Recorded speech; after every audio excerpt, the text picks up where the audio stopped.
Governor Mike Braun and Attorney General Todd Rokita announced they are pushing to place a monument with the Ten Commandments and the Bill of Rights at the Indiana Statehouse, a move that reignites a decades-old court case centered on the separation of church and state.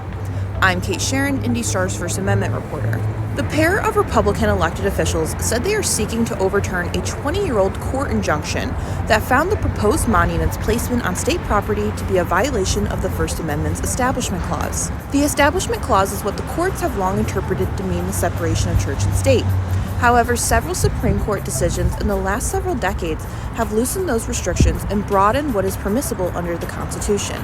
The U.S. Supreme Court recently overturned a legal standard previously used to find the monument unconstitutional. The court used a standard three-pronged test established by the Lemon v. Kurtzman U.S. Supreme Court case.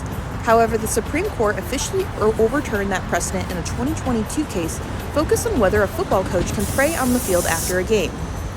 That decision paves the way for Braun and Rokita to argue the monument would be permitted under the new lowered threshold. Indiana wouldn't be the first state capital with the Ten Commandments on its grounds. The state of Texas defended its right to display its monument in a 2005 U.S. Supreme Court case, and the ACLU is also suing Arkansas for its monument currently. For more background on the legality of the monument, head to indystar.com. All First Amendment coverage is free.